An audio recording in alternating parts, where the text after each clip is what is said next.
Yeah, so Price Tag, I wrote that back in like 2021. That's a part of a co-write. I was doing a bunch of co-writes kind of around that time. I was coming up here from Birmingham, and I was working with some people, and one of the people was a guy named Dustin James.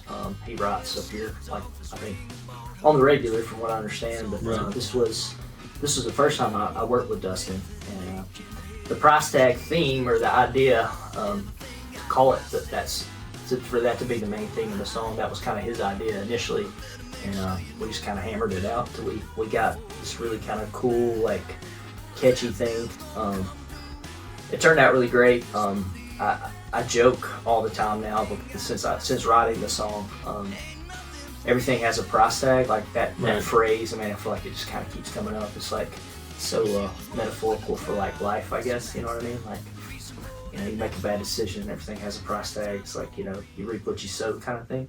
And that's kind of what the song's about, essentially, is, you know, sometimes things might be fun in the moment, but you still have to pay a heavy price for some of those decisions you make. Right. You know what I mean? They can haunt you for a while. And I mean, but it could go the other way as well. Yeah. I was just going to say, I mean, to realize that nothing is free. Right. I mean, that it takes effort. It takes work. It takes pain in many ways to get wisdom. Yeah. I mean, you know, like, I mean, I know when we were writing, we were talking about things like Adam and Eve, for example, and the whole, like, you know, making the mistake of eating the fruit and like cursing the ground, you know, for the rest of their lives because they had to reap, you know, and they had to like work to like feed themselves, and like, you know, the child pains and all the stuff that came with all that, like, but you know, like, it also applies to like good things as well. So, you know, like, anytime you're trying to achieve a goal, you know, it's going to take some effort or some work to like get to that place. So I mean, it's not, even if you're not paying money for that thing, it's still like sweat and blood you got to put forth to get it. So there's still a price tag attached to those things as well.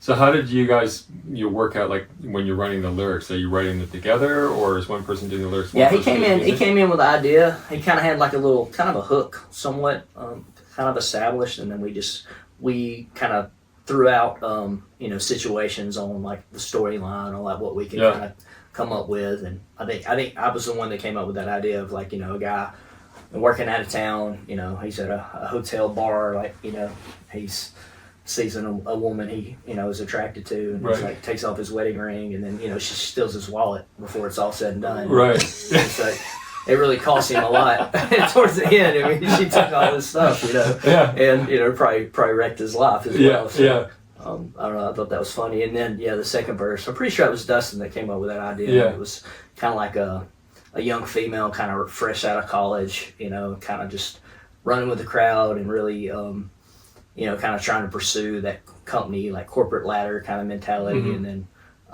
you know, it's there's a reference in the song about her trying, like, cocaine or something, and it, like, just kind of ruins her life, basically. So it's those kinds of situations. So it's sort of like more of an observatory sort of song. Yeah. Where you're looking at perspectives of different people, all related to the idea that, you know, there is a price tag for everything.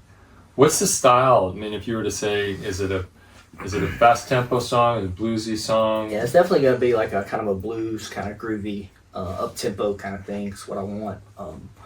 I think initially it kind of had more of a country vibe, which is kind of more like Dustin's thing. That's kind of what he generally writes for. But I kind of put like more of a blues flavoring on it. But yeah, I want it to groove pretty hard. It's a pretty catchy song. I want it to groove pretty hard. I think it's like, it's one of those that you can dance to it, but it's energetic too. You know what I mean? Well, I mean, I remember like a couple of weeks ago when we were choosing the 4 songs, and we were, you know, working together. It was fun to listen to it. But yeah, so is there, when you're thinking about the arrangement, because it's kind of fun ahead of time. I mean, this is a capturing of time even before we've done anything, gone into the studio. We'll be doing it with producing the song with the Blue House Band.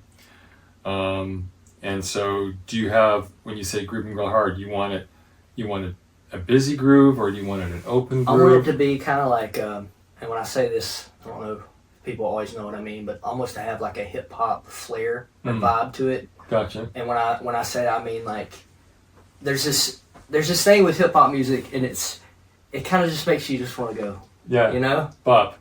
Right, and it's Yeah. just kind of, it's a lot of the same grooves the whole time, Yeah. but it's the way it sits in the pocket. Right. It kind of makes you feel, and I wanted to have that kind of like that pulse to it, to where it kind of makes you want to move a little bit. Cool. You know.